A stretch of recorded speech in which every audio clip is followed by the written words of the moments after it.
What's happening? What's happening?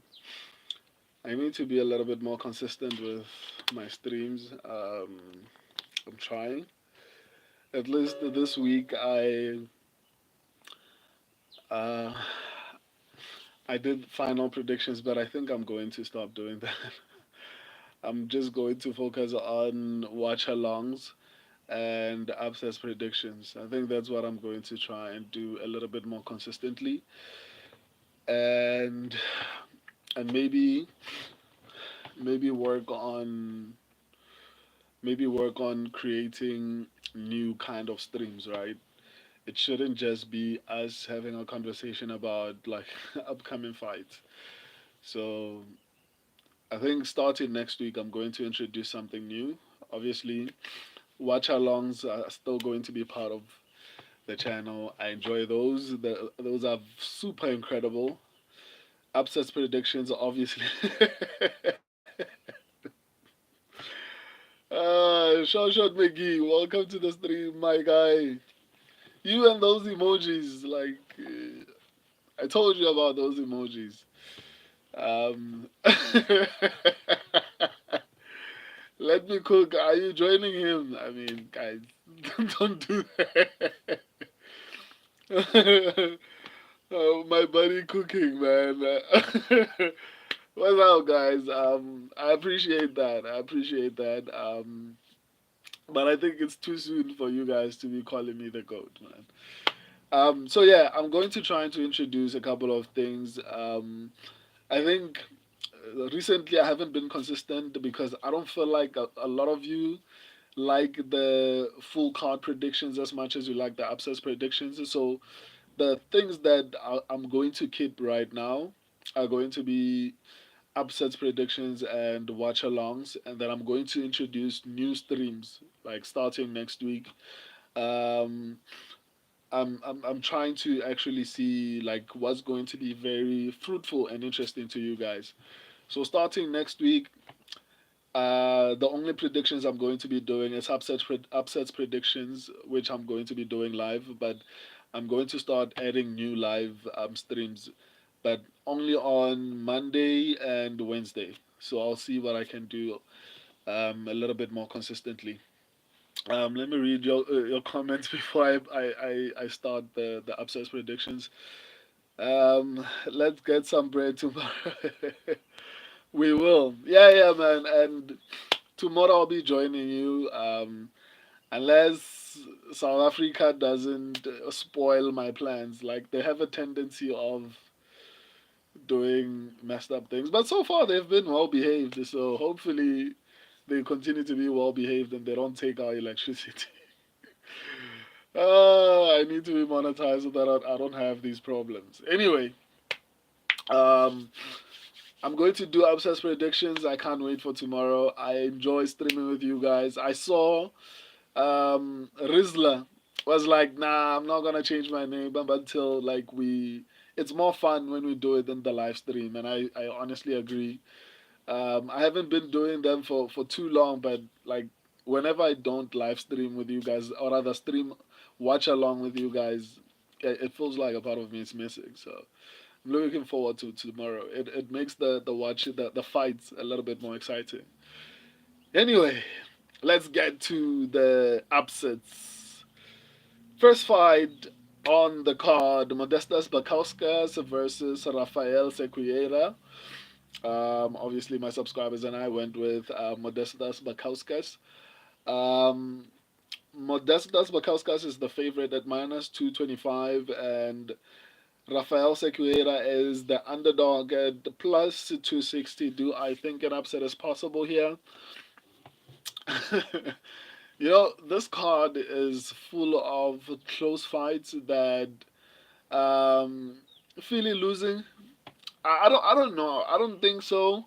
But that fight is 50-50. But I'll get to that fight, not necessarily right now. Let me cook. I don't see Rafael to win, really. Rafael by KO, TKO. Um, I mean, I understand. Let me cook. I think you were referring to Modestas Bakauskas. But yeah, basically, I think I'm going to echo my thoughts on the final predictions that I did on Wednesday. Because even though I feel like Modestas Bakauskas is a decent striker, um, or rather, he's a decent fighter, not necessarily a striker. I just haven't seen enough from him in order to be too confident about him actually delivering. Because I require a little bit more tape on someone, especially in the UFC. Like outside the UFC, you can look as impressive as you want to be, but once you get into the UFC, like you look like a trash can. I'm sorry to say that. Maybe it's a bit harsh, but but for me personally, I prefer to see how you do against the UFC level competition. I prefer to see you tested against both strikers and grapplers in order for me to have a little bit more confidence in you, and whether or not you're going to be a really, really good prospect. So at this particular point in time, I don't have enough information to be too confident in Modestas Bakauskas. But obviously, between both Sequeira and Rafael, um, I mean, between Bakauskas and Sequeira, obviously, I'm going to go with Modestas Bakauskas because I feel like he's the better fighter all round. But I mean, fraud checks happen all the time, especially lately in the UFC. Fraud checks happen a lot, like very often.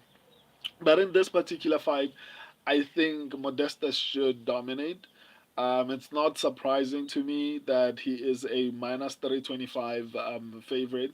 I think it's understandable. If Modestas had a bit more fights in the UFC, I probably would confidently say this is one of my locks. But I honestly cannot say that because I don't have enough information. So do I think an upset is possible? Only because I don't have enough information. I'm going to say an upset is possible, right? But keep in mind that I don't think there are many locks on this card.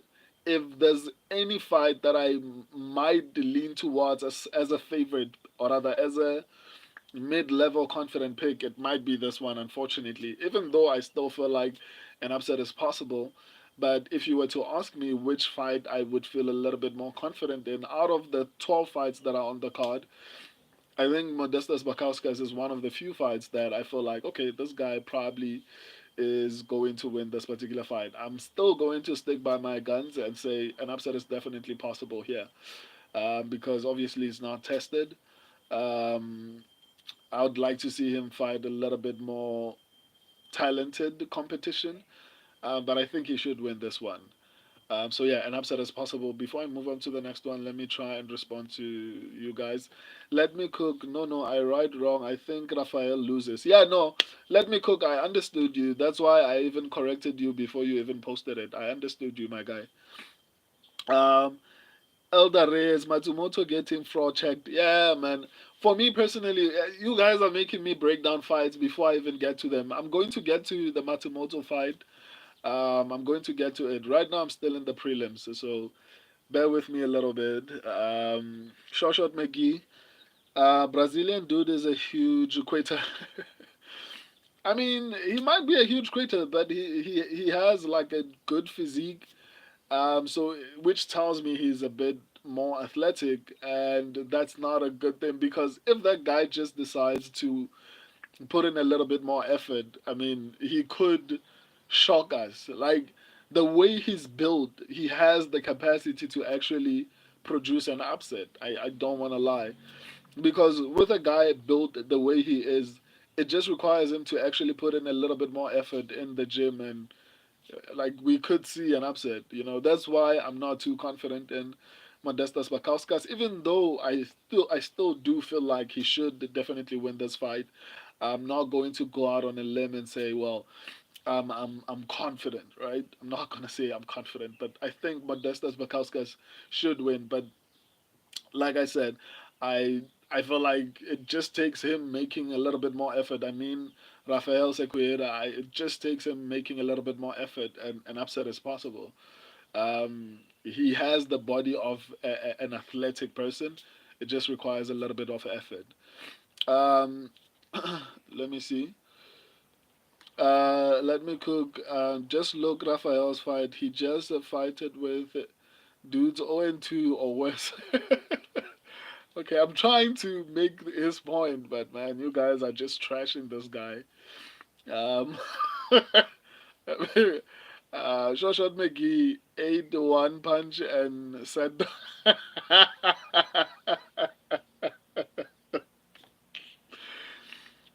"Let me cook." His insurance too bad. I mean, okay, I get that you guys don't believe in him, and I'm not saying. Obviously, my subscribers and I picked Modestas Bakauskas. I'm not saying Seguera is going to win. I'm just saying he's built like a guy who's able to produce an upset. That's all I'm going to say. And on the other side, I haven't seen enough from Bakauskas to be exceedingly confident. If it was anyone else, I'd be telling you this is my lock.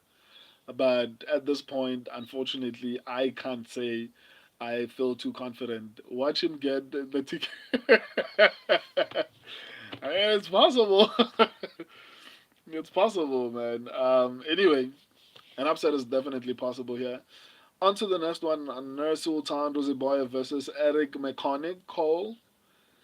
Um, Nursul Tan Roziboyev is the favorite at minus 300, and Eric is the underdog at plus 240. Do I think an upset is possible here?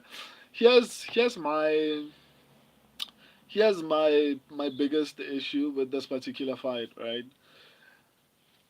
And I saw a couple of people, especially people who I consider good predictors, right? A lot of us, including myself, I picked Julius Walker, right? Julius Walker is ranked number 6 in North America, right? And Eric McConico is ranked. Um, Let me see. He's ranked number 5, so it means he's ranked above Julius Walker, right? Obviously, that does not necessarily mean that obviously, like just because he's ranked above the guy that I picked, doesn't necessarily mean like he's going to win. But it's quite strange. Like when I saw it, I was like, but this is odd.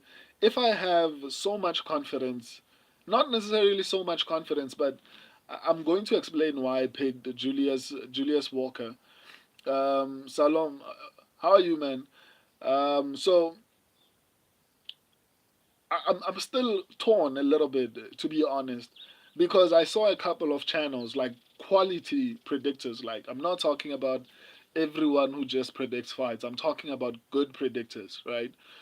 A lot of them, including myself, actually picked Julius Walker, and then yet at the same time, I'm saying Eric is trash, of which doesn't really make sense because he's ranked above Julius Walker in Northam because both these people, both Julius Walker and Eric McConico, both of them, right, are fighting in the same region, right? I think they're both fighting within North America, and this guy that I'm saying Ruziboyev is going to beat is ranked higher than Julius.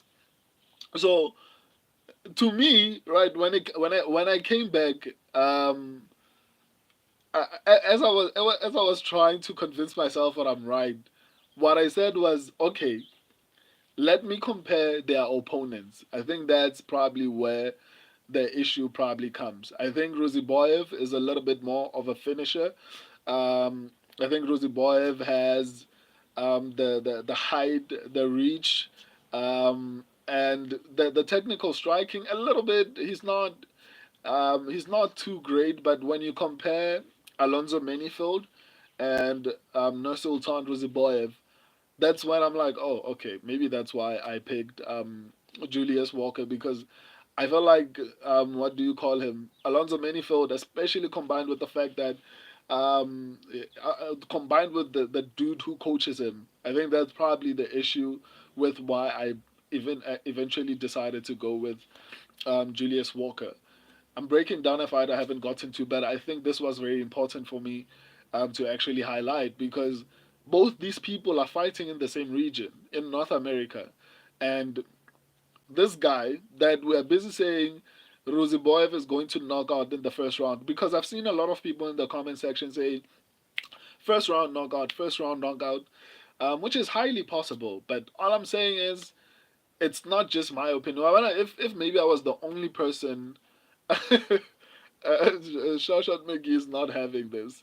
But I'm just let me cook like let me cook in the comment section.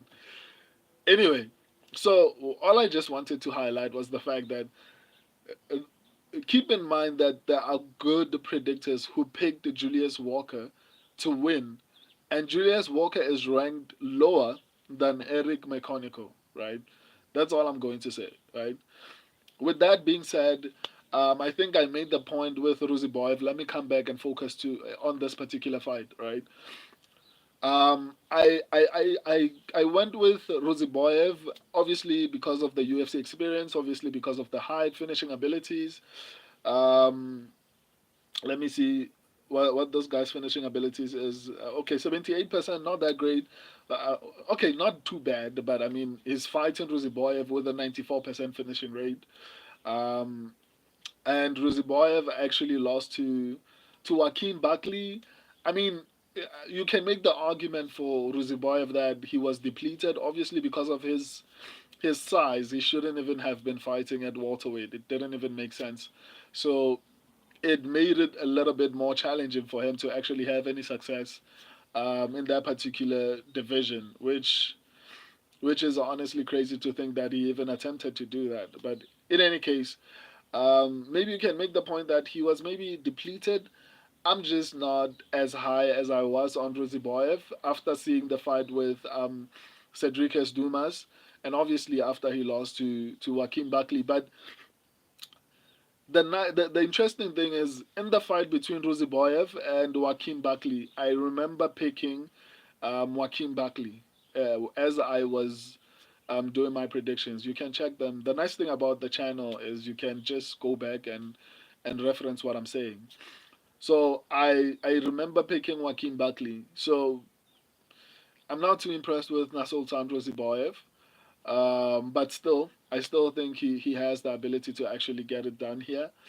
But yeah, I wouldn't be surprised if we are all shocked by the end of the night. So keep that in mind. This guy is ranked above Julius Walker. That's all I'm going to say. And I'm not saying Julius Walker is the next big prospect. I'm just saying I picked him, right, over a UFC veteran, right? So that means something. And I'm not the only one. If I was the only one, you could maybe say my pick was trash, I guess. But there are multiple. We are the majority, actually, as far as quality predictors who picked the Julius Walker. So that has to mean something if he's ranked lower than this guy. Anyway, so an upset is definitely possible here. I'm not even going to lie to you. Before I move on, let me actually respond to some of your comments. Let me see. Let me see.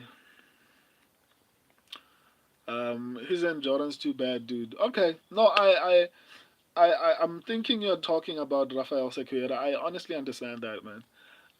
Watch him get KO. Let me cook. I rewatch all these fights in the UFC. Just gonna let him finish his contract like Budka. Sorry, Rafael. See you in the GFL. The comment section is brutal, man. Let me cook. Nasultan via KO. TKO just watching against Buckley. He did so good. I mean, he did good. That's why maybe I'm saying, you can make the argument for Nasultan that maybe he was fighting like in a division he shouldn't have been fighting in. Salom, my guy. Shoshot McGee, Eric is low LFA level. Hey, that means Julius is also low LFA level, I guess. Or maybe it's because like they haven't fought, that's why he's ranked above him. Let me cook. Yeah, he got KO'd before, like two times. Shawshot McGee, Amduziboy via KO, second or third. Okay, that's fair. Shawshot McGee, he actually did pretty good against Buckley. He hustles hard. Yeah, I guess that's why I try to give him a bit of credit. Let me cook. Yeah, he did well. Also have a good chin. Okay, I'll respect that, man. So but I still feel like an upset as possible here. Um, on to the next one: Nikolay Veterenikov versus Austin Van Zandt. Austin Bergen Vanderford. Nicolay is the favorite at minus 160, and Austin is the underdog at plus 135. Do I think an upset is possible here? I don't know, man. Hey, how are you doing? Elma, how are you doing, man? I haven't seen you in a while. I think the last time I saw you was when I was doing a watch along. Welcome to the stream, my guy. So for those who don't know, Austin Vanderford is Paige Van Zandt's husband, basically. And I'm not going to say anything about how he came into the UFC, but for me personally, it doesn't feel earned, you know? Um, it doesn't really feel earned, in my opinion. I could be wrong, but at the same time, Nikolay Veterenikov, I mean, I think, if I'm not mistaken, Veterenikov's last fight wasn't it against Denny Barlow? A lot of people thought Denny Barlow is going to go into that particular fight. I think, including myself in that particular situation. A lot of people thought Denny Barlow is going to get into that fight and actually just destroy this guy. And Veterenikov actually survived. I think it went to a decision, if I'm not mistaken. I think it's impressive because I think Denny Barlow is a really talented prospect. Um, Let me see. Cooking like always. Cooking like always. How are you too? Um, good, man. Last week I wanted to watch the fight night together, but you didn't open the live. My apologies, man. I posted in the community section, but tomorrow definitely I'm going to do the watch along. I apologize for that, my guy. Short McGee, Nicolay is a dog. Homeboy just had his girl dog. And Short McGee, I'm not going to endorse that comment. It's not me saying that, guys. I'm reading from the comment section. Let me cook. He worked so hard to get in there.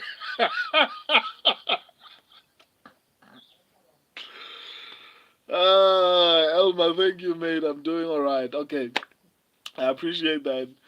Let me continue. So for me personally, I haven't seen enough from. I know you.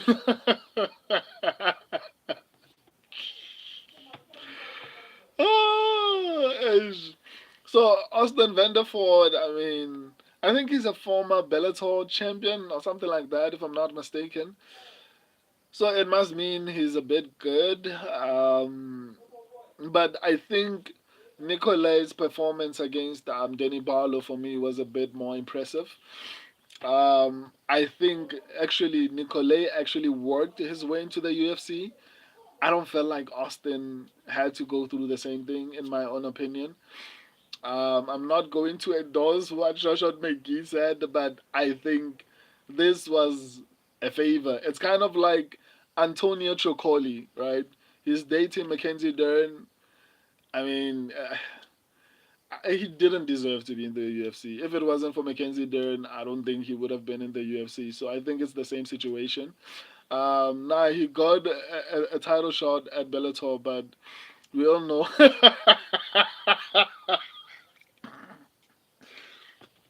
Shashat Megi, let me actually move on from this fight because like this is getting out of hand. But this fight might end up being close. You never know. um, Elma, him and Chokoli should fight for the kick of the year.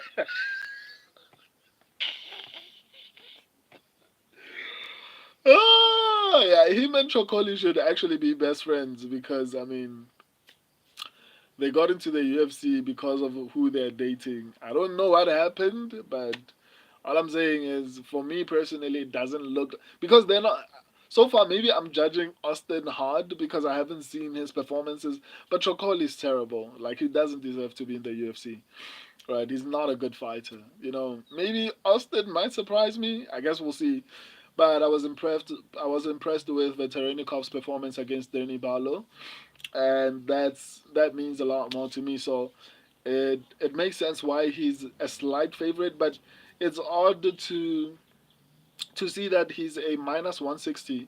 It means there's a couple of people who actually think that Vanderford has a shot at winning, and based on what I'm looking at, I think it might be closer. Like, Vanderford might come in and actually make us eat our words. Because it doesn't look like it's going to be a dominance. There's not enough information, but it doesn't look like it's gonna be a dominance. It'll be funny if Veterenikov loses to Vanderford. What if Vanderford goes on a title run? What if he goes on a title run, guys? Like, and he eventually becomes a champion?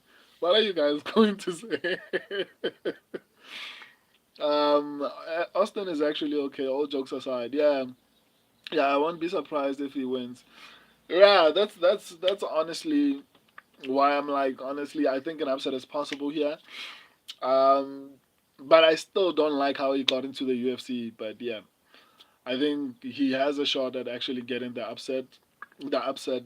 I mean, that's why the odds are so close, and I agree because based on what I'm looking at here, it's not gonna be a dominance based on my what I'm seeing. I mean, Veterenikov might come in and improve. Look at that.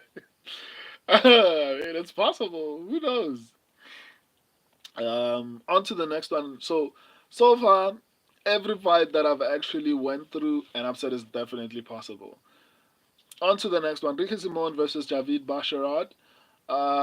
My subscribers and I went with Javid Basharat. Ricky Simon is the underdog at plus 230. Basharat is the favorite at minus 185. Do I think an upset is possible? Yeah. I mean, it depends if Ricky Simon actually shows up and tries to grapple, like heavy, heavy, heavy grapple, right? The kind of grappling that got him a win over Merab. Um, if that kind of Ricky Simon, I mean, I still think he still has it in him. But so far, I've seen Javid Bashara defend takedowns, and he looks impressive doing it. So I don't know if he's going to be as successful because I mean Javid is good at defensively. Um, I don't know, man. I don't know. I just feel like it's going to be a striker versus grappler in this particular fight. And it's gonna be difficult for me to actually say that Ricky Simon does not have a shot at all because I still feel like there's a deficiency on the ground as far as Javid goes.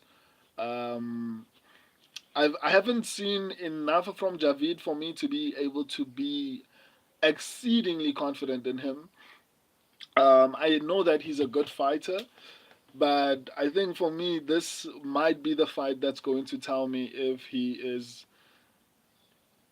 going to be able to deal with the grapplers up, like up the division, right? At this particular point, he's still a good, decent prospect. I'm not going to go as far as saying good. He's still a decent prospect, but I still need to see a little bit more from him.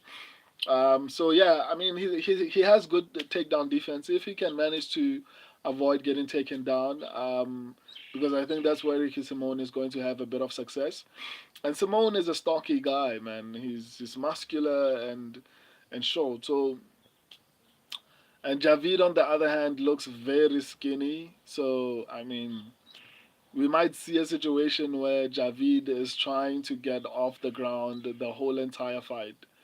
But I could be wrong, right? But on this one, I'm going to say an upset as possible as well. I'm not too confident in Javid. I still feel like he's going to win. That's why I actually picked him. But it doesn't necessarily mean I'm confident, right? So an upset is definitely possible. Let me respond to you guys and then go to the next fight. Uh,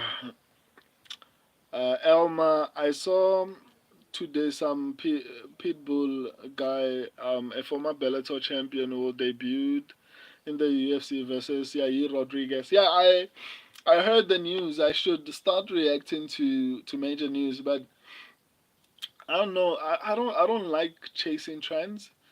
Maybe as the channel grows, I'll add a news section. But for me personally, I like to prepare whenever I go live. So that's why normally my lives feel like I should be doing a standard video as opposed to going live because there's no break. Like I keep on talking in order, like there's nowhere where I'm like, unless if I'm doing a watch along, that's where I'm like quiet because obviously I have to also watch. But whenever I'm breaking down fights, I make sure that I have enough information to be able to speak for like an hour or 2 hours. So I don't know. And news are like you have to react immediately, unless if I create a way to react a little bit differently. So you see how Mujahid is doing it. I like that because it's humor, right? Even if he reacts to the news a bit late, it doesn't really matter because what he's doing is funny, right? So unless I do something that is mixed in a different way, then maybe I'll consider doing them. Anyway, I saw that. I don't know, man. I think he's old. I think they are trying to give Yair a layup. Maybe I don't know. I don't. I haven't researched enough about this particular guy.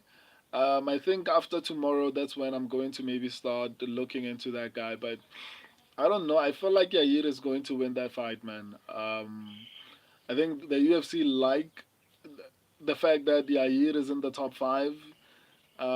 For some reason, the UFC likes Mexicans. I love Mexicans. Like I don't want to be made to sound like I have a problem, but it just feels like they are just pushing Yair.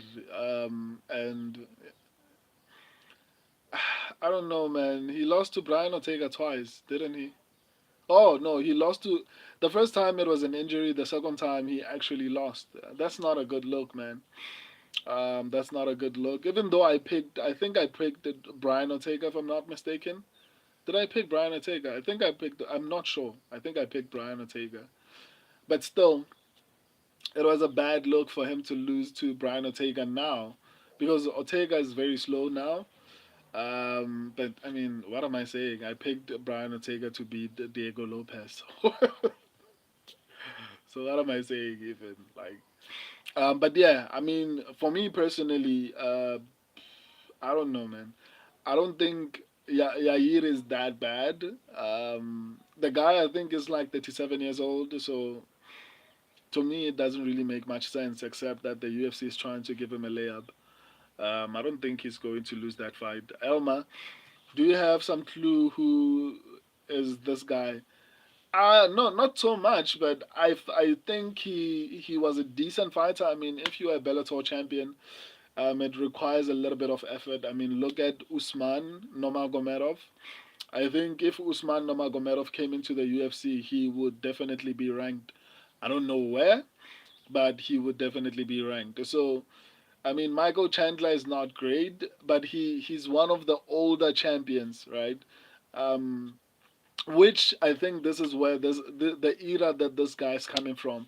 I think it's the Michael Chandler era where he was a champion, if I'm not mistaken. So obviously, fighters improve after this generation. A new generation of fighters are going to come that are significantly more improved than them. So I think the batch, the Michael Chandler and whoever this guy is, will more or less perform or rather have the same kind of skills, which have a bit of holes in their game. I'm anticipating that his game is going to have a bit of holes. Um, I don't know. I don't think he's going to be Yair Rodriguez, to be honest. The Shoshat McGee, Basharat decision. Yeah, I think plus he doesn't know how to finish fight. Okay, he can, but I mean He hardly finishes fights. Let me cook. Yeah, Uncle Dana is trying something.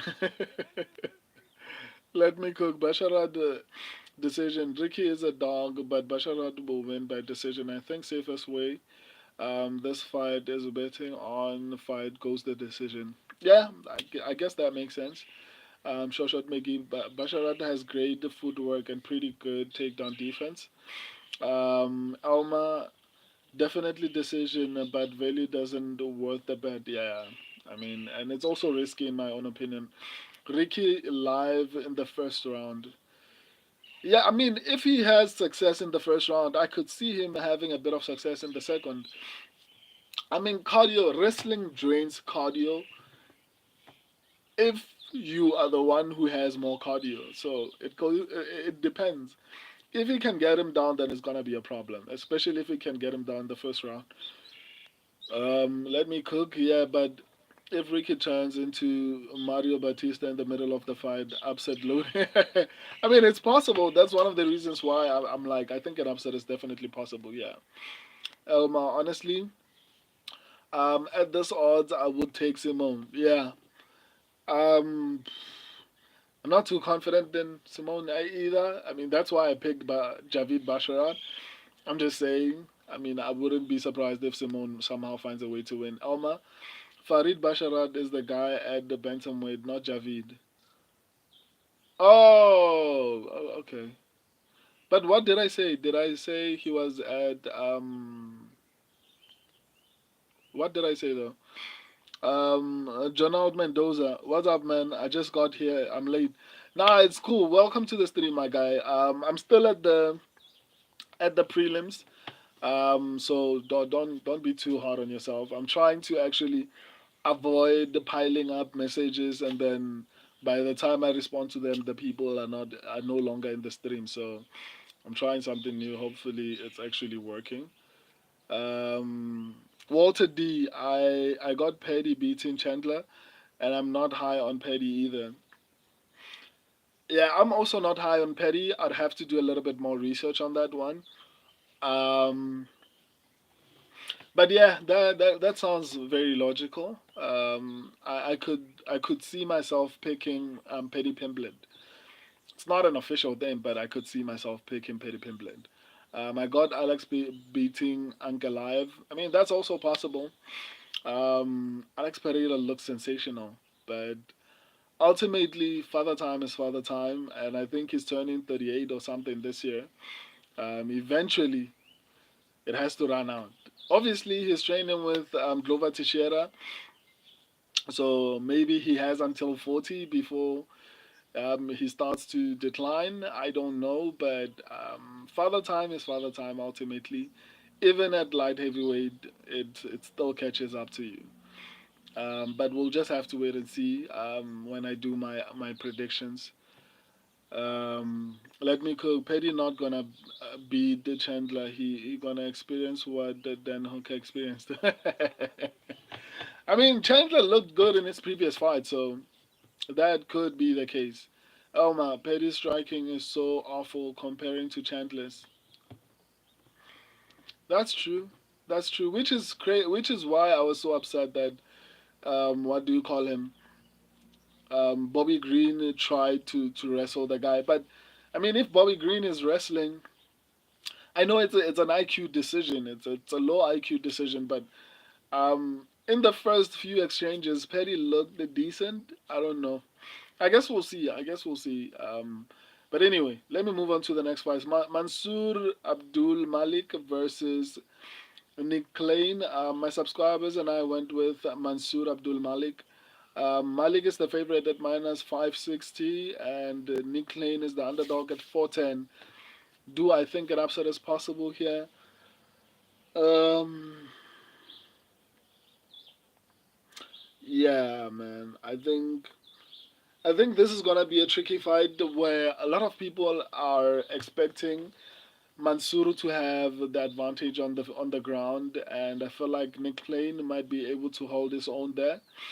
Um, so I'd see Mansoor actually winning this fight via striking. I don't know. But I think Nick Lane is a decent grappler. I don't think it's going to be as easy as people anticipate it's going to be for Mansoor to actually dominate this fight. Um, so yeah, an upset is definitely possible. I don't know why Mansoor is such a massive favorite. Oh, what? There was a replacement, ne? Am I wrong? There was a replacement in this particular fight. Mansoor was supposed to be fighting someone else. So yeah, let me see. Shoshat McGee, Petty has okay strikes, a bad head movement. Oh, yeah, yeah, yeah. And he keeps his head up high. Petty's also not the guy to lay and pray. I hear you. Walter D, repent and believe in the gospel. So God bless Chad and host of the show. I appreciate that. Shoshat McGee, if it goes to the third, he could get submitted. Who could get submitted? Let me cook. Bedhead movement against Chandler. I hear you. I hear you. Mansoor Klein fight is added to a parlay to fight and not go into third round. Yeah, I think that's a reasonable approach to it. Shoshat McGee, tell that to Charles Oliveira. Okay. Let me cook. Petty is not Chandler, but yeah, no, I agree, man. But we'll see. I'm also not sure who I'm going to go with. I might end up going with Chandler. I don't know. I'll have to see when I do the research for that fight. But there's no break in between, so yeah. M MAM could get cooked in the third round. Um, Naidu, how are you doing, man? Welcome to the stream. So, so I honestly don't understand why Mansoor is such a big favorite. Because I feel like Nick Klein has a shot actually. On the feet, the fight might be competitive, but I'd give the slight advantage to Mansoor. On the ground, I don't know. I think it's going to be very close. Let me cook. Yeah, it's not. It doesn't go to the third round. Good bad. Oh man, imagine Petty does to Chandler what the same what Chandler did to Ferguson. That's crazy. Naidu, I want to know, man. Main card predictions. Okay, I'm almost there. So yeah. In conclusion, Mansoor Abdul Malik versus Nick Lane. An upset is definitely possible. I think on the feet the fight will be close on the ground, still close in all honesty. Wherever the fight goes, it'll be close. But I think the best way path to victory for Mansoor, in my opinion, would be on the feet. I don't know. Maybe I'm wrong. Anyway, on to the next one. Andre Fili versus Mel Quezel Costa. There's no favorite here. The odds are dead even at the minus 110. Um, and my opinion is reflects what the odds are saying. This fight is sickly close. Um, mm, I think but again Costa will have a bit of an advantage. No man, uh, this is one of those fights whereby it was 50-50 for me, and I'm glad to see the odds are like this because then it makes me feel a little bit better because I felt like I was going crazy. I was like, but how is this possible? Because it was this fight and the main event. Like I felt this way about these particular fights. This is a coin flip for me. I think it's going to be dead even. It could go either way. I'm just leaning towards Andre Fili because of the experience. Um, I also feel like Costa makes a bit of mistake. Like he makes mistakes. There are people that he shouldn't have lost to, in my opinion, that he's lost to. And I feel like Andre Fili has beaten better competition. So I'm going to lean on Andre Fili's experience, but it's a 50-50 fight, to be honest. There's no one person that I'm like, this guy's definitely going to win. So yeah, an upset is definitely possible here. So far, which is an odd occurrence. There's no fight that I feel pretty confident about so far. Anyway, on to the next one. Ion Kudelaba versus Ibo Aslan. My subscribers and I went with. By the way, my subscribers and I went with Andre Fili. I don't know if I mentioned that. Um, um, Ibo Aslan is the favorite at minus 135, and Ion Kudelaba is the underdog at plus 115. My subscribers and I went with Ibo Aslan. Do I think an upset is possible here? I think an upset is possible depending on um, Ibo Aslan's takedown defense. He seems to have decent takedown defense, but I mean, if Ion Kudelaba wrestles properly, we could see a problem, right? But as far as striking, obviously Ibo Aslan I think is going to have like a massive advantage. But I'm just worried about the grappling exchanges. But Ion Kudelaba is not the kind of guy who is always consistent. I think Ibo Aslan is a decent prospect, especially when you consider the light heavyweight division. So um, yeah, I, I'm going to say an upset is possible here because I'm not too confident in Ibo Aslan's wrestling. Um, I said the same thing when Peyton Talbot was fighting. What do you call him? I forgot the guy's name. I mentioned the wrestling element of it. I wasn't too confident, but I still picked Peyton Talbot. So I still feel the same kind of vibes in this particular situation. I still feel like Ibo Aslan should actually win this fight, but I'm not too confident in it. On the feet, definitely Aslan is going to sleep Ion Kutelaba, but on the ground, I think Kutelaba is going to have the upper hand there. So yeah, an upset is definitely possible here. Before I get into the main card, let me respond to your comments.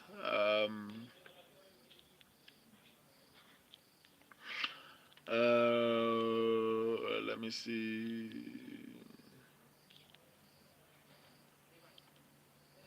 Uh, Let me see. MAM is good, but oh, okay. I just realized what who MAM is. Oh, Mansour Abdul Malik. Is good, but way too big for of a favorite. Yeah, it's too much even for me. Short McGee fight goes the distance on or not. Song versus Henry. Most likely a decision. Both of them are not necessarily finishes. Both of them are pretty durable, even though I don't like Yadong's cardio. Let me cook. Most likely goes to a decision. Yeah, I fully agree. I skipped the Philly Costa fight because I don't know anything about Costa.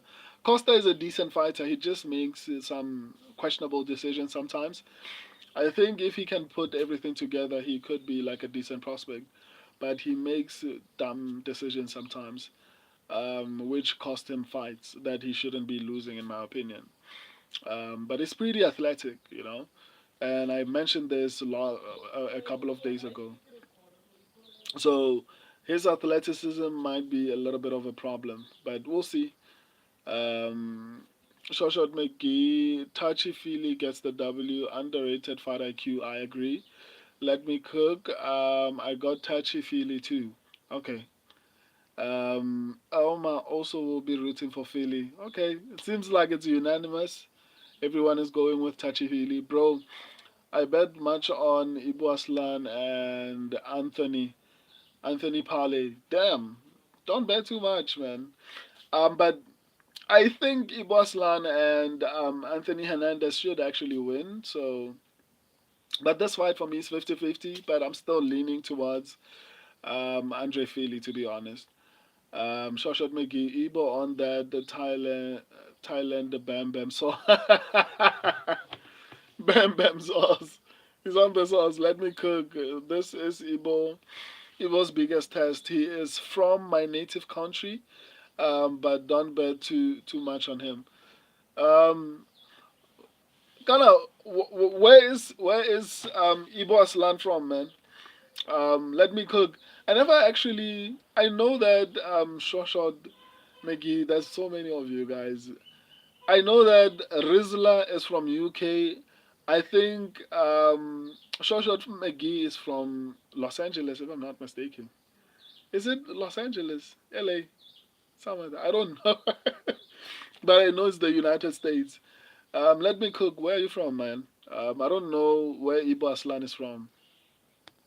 Elma, I think Ibo Aslan is the new thing. We'll be rooting for him. Yeah, me too. I think between him and Kudelaba, he's probably going to win. I'm just worried about his takedown defense. That's all. Naidu, give me best parlay, bro. Let me cook. Yeah, I think you can ask in the comment section because for me personally, I don't have a lot of confident picks. I'd say Modestas Bakauskas, but when I started this stream, I said an upset is possible. I'd also say Anthony Hernandez, but beyond that, it gets a little bit tricky, you know. So maybe in the comment section they might have a better parlay than I can give you. Um, Let me cook. I'm gonna root for Ibo too, but Gudeleba isn't a joke. Yeah, especially when it comes to grappling. I'm worried mostly about the grappling. Elma, yo, bro, are you Turkish? Me, no. I'm actually South African. I'm African. I don't know if you meant me though, or you meant Ibo Aslan. I mean, I don't think you would be saying me. So probably you meant uh, let me cook. I think you meant let me cook. You're talking about going to middleweight. Yeah, that's not a good look, man. Naidu, Bro Pale, let me cook. Gene Silva, Anthony Hernandez, and Nasser Tan gonna win, I guess. Okay, that's a pretty decent parlay. Let me cook. You can pick them. Okay. Um, Naidu safest. Yeah, I'm Turkish. Oh, okay. Yeah, no, that question wasn't for me. I was surprised. I'm too dark. Let me cook. Yeah, I think safest are them. Okay. Elma, the safest. Yeah, all three of them. Wow, you guys have a lot of confidence in these people. Elma, let me cook. Azerbaijan. Oh, okay. I mean, like it's interesting. Where is Azerbaijan? I need to remember this because like a lot of the people who I communicate with on the stream, I'd like to be able to actually remember a lot about you because I found out on the watch along um, that Rizzler actually is American. So I see a couple of you a bit more frequently, and I'd like to actually be a bit more acquainted with you. Um, Azerbaijan, I don't know where that is, man. I've heard a couple of people speaking about it. Also, how are you able to understand English? But what am I saying? I'm African and I'm speaking English. Anyway, Naidu, but odds are too low, bro. Okay, Alma. Two Cruzy Boy, if I finish, let me cook. Oh, my brother. Let me cook. I hope you got the W tomorrow. Same here, man. Oh my, yeah, I was rooting for Aslan in both his UFC fights and now will be too. I think he should win this fight, though. Um, Let me see. Mehra, what's up, bro? Welcome back to the stream, my guy. Let me cook. Say, Shoshat McGee, Florida. Oh, Florida, my bad. Shoshat, my bad, man. Mehra, can you give me the locks for Saturday? I mean, I've been crying about them. There aren't that many. The only lock I can think of is Anthony Hernandez. But maybe Modestas Bakauskas, but I'm not very confident in him. But according to the chat, I mean, they have a lot more confidence in Jin Silva. They have a bit of confidence in Nasul Tan Roziboyev. and Anthony Hernandez. That's what the chat is saying are the safest picks. So maybe you can listen to them. I mean, my subscribers generally have good predictions, so it's up to you though. But my subscribers generally have good predictions. Let me cook. There is no locks in this event, by the way. Yeah, I honestly agree. There's no lock except maybe Anthony Hernandez. That's probably the only lock. Azerbaijan is a Caucasus country near Georgia and Armenia. Oh, I need to note that in my head. Okay, Azerbaijan is a Caucasus country near Georgia and Armenia. Okay, you guys should forgive me if I forget. Keep on reminding me because obviously there's a bit of you guys. I'm trying to remember as much as I can so that it doesn't feel like you're just my viewers.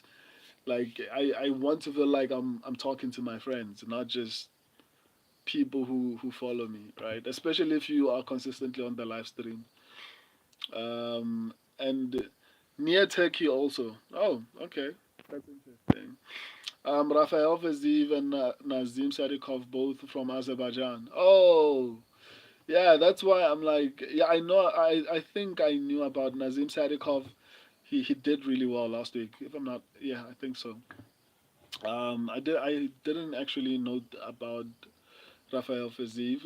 Shoshot Megi, I've not done my research on this time. I mean, why not? Don't listen to us. Elma, bro, what's your name, by the way, and which African country are you from? So, my name, I have many names, guys. The main name that I use is Kotazo Moledi, which is basically double MO. Let me not even spell it. So, if you go to the the homepage of the channel, I created like an award. So in those awards, you'll be able to see my name as I'm basically narrating the awards. So it's Kutazo Muledi. I'm from South Africa. The I think this is in Africa. This is where everyone wants to come, as far as I've heard, basically. So yeah, I live in South Africa, where Dricus Du Plessis comes from. By the way, I think that makes it easier to explain actually. Um, So where Dricus Du Plessis comes from, that's where I'm from. Um, so yeah, let me continue. I think you guys said a lot of messages. Let me proceed to the next fight. Alonzo Menifield versus Julius Walker. My subscribers went with Alonzo Menifield. I went with Julius Walker. It made me feel a little bit more confident when I saw quality predictors, good predictors also picking Julius Walker. But like I said before, when I was speaking about Eric McConical, Eric McConical is ranked above Julius Walker, and he's fighting Nursultan Ruziboyev. So take that. They take that how you want to take it. I don't know. Walker is the best dog on the card. Elma, if I'm not wrong, there are three capitals in South Africa, right? No, the capital of South Africa is Pretoria. Unless maybe I haven't been in touch with what is happening in my country. So where I'm from is the capital of South Africa, which is Pretoria. It's the capital city of South Africa. Yes, it's Pretoria.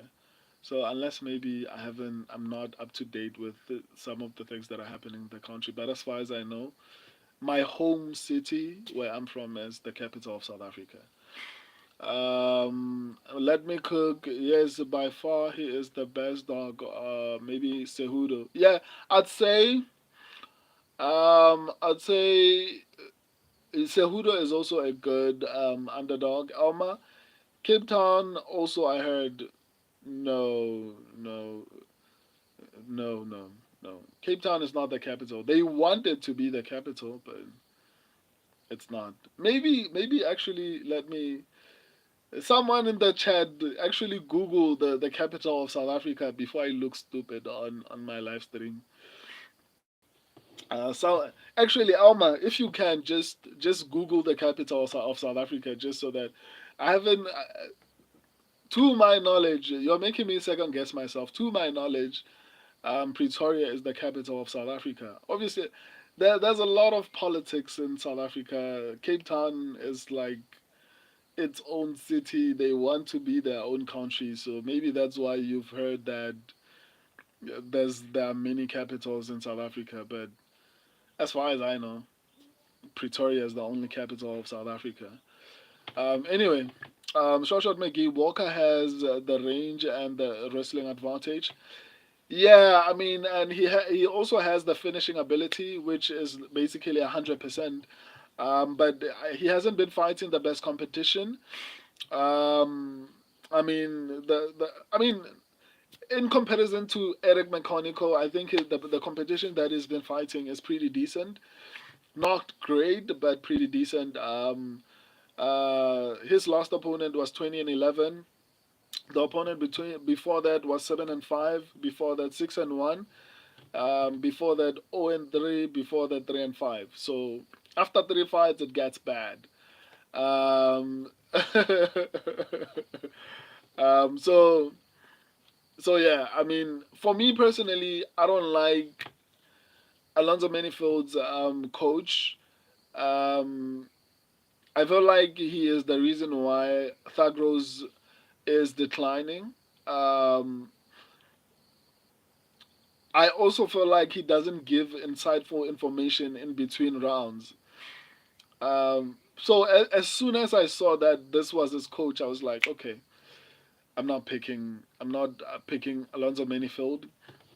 He swings wild, and that's why Carlos Olberg was able to avoid any of what he was throwing and actually counter him because he swings wild. And if you're fighting someone who knows what they're doing, it's not going to be an easy night for you. On top of that, I mean, Alonzo Manifield is past his prime. So some of the things that he used to do, and I know it's light heavyweight, so past your prime means something different there. But it means something different there if you're elite, like Alex Pereira, Glover Teixeira, We're talking about champions. Alonzo Manifield is not. And even Anthony Smith used to be a title contender, and at this point he is washed basically. So I'm not saying Alonso Manifield is washed. I feel like he had a lot of potential, but unfortunately that potential has been wasted, and he's past his prime. So there's very little he can do about his career at this point. So Alonso Manifield is the favorite somehow at minus 170, and Julius Walker is the underdog at plus 140. Do I think an upset is possible here? Obviously, I'm picking Julius Walker, so I do think an upset is highly possible. Um, so yeah, before I go on to the next one, let me respond to you guys. Um, Let me see. I, I think I'm. Let me cook. I think I'm gonna change my pick to with Walker. Did you pick Walker or are you going to pick Walker now? Elma, you seem to be a very cool guy and very positive. Glad to know you you keep going, brother. I appreciate that, man. I try. So thank you for that. Shot McGee. Alonso also relies on athleticism, and he's 37 years old. Yeah, and I mean athleticism goes away the older you become. So I mean, unfortunately, he has a shot in the first round. But if it goes to the ground, he's gonna have a bad night, right? And we're talking about a finisher. So if he doesn't end this fight in the first round, it's gonna be a bad night for him. Let me cook, yeah.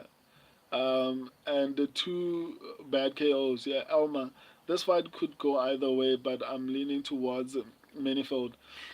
Manifold is going to win only in the first round. Beyond that, he's not gonna win this fight.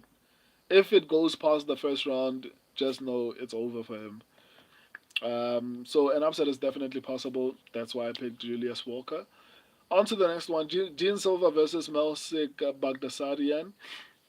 My subscribers and I went with Gene Silva. Gene Silva is the favorite, massive favorite at minus 575. Milsick is the underdog at plus 425. Do I think an upset is possible here? Yeah. I think I think a lot of people are underestimating Milsick. Um, I'm not comparing Ismail Bonfim to Gene Silva, but I think it was the same type of sentiment with Ismail Bonfim. A lot of people felt like he was going to somehow beat up Nazim Sadikov. I was one of those people, and that did not happen. Right?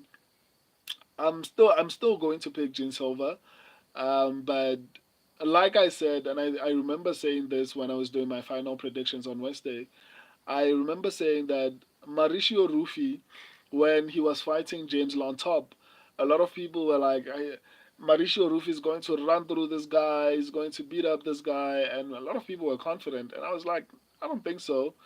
I think James Lontop is being underestimated too much by a lot of people, and we saw a dog fight, you know? So I anticipate the same thing here, and if Jin Silva does not have cardio, we might see an upset, right? I still feel like Gene Silva is a really talented fighter. I wouldn't have picked him otherwise. I just think the advantages that he has over Melsick are very minimal. It's not like there's going to be a massive gap in talent between the both of them. I could be wrong. Gene Silva might go in there and knock him out in the first round, but I'm going to lean more towards a decision, if or an upset, one of the two. Um, yeah, especially when it comes to strikers. Because I feel like Gene Silva is more of a, you know what? Let me not even say that because I feel like Gene Silva might have the advantage as far as grappling goes in this particular fight. I might be wrong, but I might lean towards Gene Silva as far as grappling. On the feet, I don't think Melsick is going to be as lost as people think he's going to be. So this might be a tricky fight. Um, so an upset is definitely possible here. I'm not going to even lie to you. I'm still picking Gene Silva, but the same way I said I'm not so confident in Mauricio Rufy getting a knockout against James Lontop, and I was right. I feel the same way about this particular fight. I guess we'll just have to wait and see. If Gene Silva runs through this guy, then Gene Silva is potentially going to be a champion, right? Because I think Melsik Bagdasarian is a decent fighter. So an upset is definitely possible here. On to the next one: Rob Font versus Gene Matsumoto. Rob Font is the underdog at plus 130. Matsumoto is the favorite at minus 175. My subscribers and I went with Rob Font. Do I think an upset is possible here?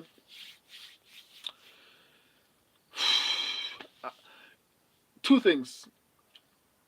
If Rob Font, number one, was younger and he had better takedown defense, he would be my lock. Because of these two things, I'm not too confident in Rob Font. I still feel like he's going to run circles around Jin Matsumoto as far as striking. Only if Gene Silva, but only if Rob Font can find a way to actually defend the takedowns, because I think this is going to be the biggest issue for him. If he can find a way to get through the takedown defenses, um, then I think he's going to do really, really, really, really well. So yeah, my official pick is Rob Font, but because of the element of the takedown defense, historically, Rob Font has not done really well against people who can grapple. But I thought Kyler Phillips would actually run through Rob Font. I was wrong. So maybe Rob Font is improving, or maybe Rob Font loses to quality fighters. He's not losing to just anyone, right? And I don't think Jin Matsumoto's wrestling is that impressive. It's good, but it's not that impressive. It just comes down to whether Rob Font is going to be able to avoid getting taken down. And that's where the fight is going to be decided. So officially, I'm going to go with Rob Font. My subscribers went with Rob Font as well. Um, yeah, it's interesting because he's the older fighter, and I normally don't go with older fighters. Anyway, but an upset is definitely possible here. Obviously, my subscribers and I are picking Rob Font, and he's the underdog, so definitely I think an upset is possible. On to the next one, the co-main event of the evening. This card is so heartbreaking because 2 weeks ago we had one of the best fight night cards, and right now it's just top heavy. I mean, even the main event is not that great, but I mean, I love MMA, so even if we had a fight night of, let me not even say it. I mean, I might give the UFC ideas. Um, I wanted to say a fight night of only female fights, WMMA fights. So decision after decision, like unless I mean I had faith in Wang Kong, but I mean recently she's been very disappointing. Anyway, Brendan Allen versus Anthony Hernandez. My subscribers and I went with Anthony Hernandez. Brendan Allen is the underdog at plus 225, and Anthony Hernandez is the favorite at minus 285. Do I think an upset is possible here? This is the first fight I'm going to say I don't think an upset is possible here, which is insane. Why is Anthony Hernandez not a bigger favorite? How is Gene Silva a bigger favorite than Anthony Hernandez? Because I think Hernandez has fought Brendan Allen before and has beaten him before. And I think Anthony Hernandez has improved significantly. I mean, I'm so proud of myself for picking him against what do you call Pereira? What's his name? Yeah, Pereira is his surname. That's the most important part. I said this before. I know it can get a bit of like it can get annoying, but I was really proud of myself for that one. Um, I don't know, man. I just feel like Brandon Allen has decent striking, decent grappling, but I feel like Anthony Hernandez has the skills to become a champion, right? Um, I think what do you call it? Anthony Hernandez has what it takes to actually eventually become a title contender, and I don't know if Brandon Allen has that. He's good enough to be in the top 10 and remain in the top 10 for a very long time because middleweight is not that great. But top five, I don't know, man. I think Anthony Hernandez is has the skills to take someone's spot in the top five, whether it's Robert Whitaker, whether it's Israel Adesanya. There are a couple of people that he has the ability to take their spot in the top five. Um, if he fights Bo Nickel, like, it will be a bad, bad night for him. In any case, I'm looking forward to a fight between Anthony Hernandez versus Hamza Chimaev. I hope they keep on building Anthony Hernandez separately, and once Hamza Chimaev has the belt, um, I'm looking forward to that fight. I think it's going to be a pretty, pretty interesting fight. I think Anthony Hernandez is one of the few people who I feel like might give Hamza Chimaev a bit of a problem. I used to feel like Bo Nickel might, but after seeing him avoid wrestling with Paul Craig, I was like, I mean, Brandon Allen grappled a bit with Paul Craig. I mean, if Bo Nickel is scared of what Brandon Allen did, how good is his wrestling? Like, clearly he doesn't have confidence in it. Anyway, Anthony Hernandez is probably the only person who I feel confident enough on this card to call a lock, right? So yeah, Anthony Hernandez is my lock on this particular card. I think he definitely wins this fight. If he loses, I'll be shocked. There are very limited ways for Brandon Allen to win this fight. I don't see any path to victory for him. So yeah, on to the next one. Henry Cejudo versus Yadong Song. My subscribers went with Henry Cejudo. I went with Yadong Song. Henry Cejudo is the underdog at plus 220, and Yadong Song is the favorite at minus 270. Do I think an upset is possible here? 100% possible. Um, this is like one of the fights, as I mentioned a bit earlier, where when I was predicting fights, I was even having a headache because I was trying to find other ways to justify picking any of them, right? I can tell you that through my analysis, this fight was 50-50. I made a decision based off of who is older, to be honest. I'm not gonna lie to you. When I did my analysis, this fight for me was 50-50, dead even. Um, I think this fight was dead even for me. I'll try to respond to the comments once I'm done. I feel like I've been taking too long because I've been trying to respond to comments, but based on the amount of comments that I've seen coming in, like they just keep coming and coming. so, so I just decided, you know what, let me just finish predicting fights and then we can have a conversation afterwards. So for me, this fight is 50-50. Obviously, I took into consideration the fact that Henry Cejudo was retired, came back, and hasn't won a fight since he came back. That was an important consideration. But when you look into who he lost to Aljamain Sterling, former champion, champion at the time, Merab Davalishvili, champion, current champion, the guy who beat what do you call him? Umar Nomagomedov. I mean, there's no shame at this point. I think Merab is probably the goat of the bantamweight division. To be honest, after everything he has achieved, I think he's the goat of the bantamweight division. So for Henry Cejudo, it's not too bad to be losing to those two people, but at the same time, those are the only two people he's ever fought, right? So we could say, I mean, there's no shame in losing to Aljamain Sterling and Merab, but like so far, technically, since he came back from retirement, Henry Cejudo has not won a fight, right?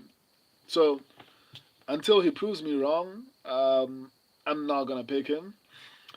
He's past his prime. All these fighters keep saying, and I said this when I was breaking down the fight between um, when I was breaking down the fight between Nasruddin Imavov versus Israel Adesanya. I was like, all these people will come in, especially older fighters, legendary fighters who have achieved a lot in the sport, will come into a fight and be like, I feel good, you know. I feel like, you know, I'm in the best shape of my life, and they get knocked out like Israel Adesanya. So Henry Cejudo has been saying the same things. So to me, it was like, oh, there's a sign. I think it's going to lose if they start saying they feel like they are in the best shape of their careers. Just know a knockout is waiting for them. So whenever I see someone saying I'm in the best shape of my life and is a legend who's nearing 40, I know recipe for knockout. Whenever I hear them say I'm in the best shape of my career, I'm like, are you? Okay, okay. And then I know a knockout is loading. So, but jokes aside, I'm not gonna lie. For me, this is a 50-50 fight. I wouldn't be surprised if Henry Cejudo wins, but obviously some of the things that I've mentioned, I feel like Henry Cejudo hasn't won a fight since he came back from retirement. He's like 38 years old, which is not a good fight. Generally, it's not too old, but in fighting, that's nearly ancient, and it's worse in his division. That division requires you to actually be fast, right? So I mean, you can't be 38 at what do you call it? Bantamweight. It's bantamweight, right? You can't be 38 at bantamweight and expect to beat a decent um, contender, right? So those are some of the decisions that led me to actually picking Song Yadong. But as far as predictions go, when I was looking at both skills, when I was looking at some of their fights and everything, I had a mental block because for me it was 50-50. It was difficult for me to decide. Um, so yeah, but I decided to go with Yadong Song because even though older fighters generally have lost in the past, um, or rather, for example, examples like Valentina Shevchenko, who actually managed to get her belt after passing the age of 36. Those are anomalies, right? It's not something that happens a lot. At the top of the sport, it's very difficult to be a champion once you reach the age of 35. You can check statistically. It's very few people who've achieved it, especially in lower weight divisions from welterweight going down. There are a handful of fighters who've actually managed to actually be competitive at the top after hitting the age of 35. Obviously now I've seen that fighters are competing a little bit better even after 35. I don't know if it's because USADA is gone.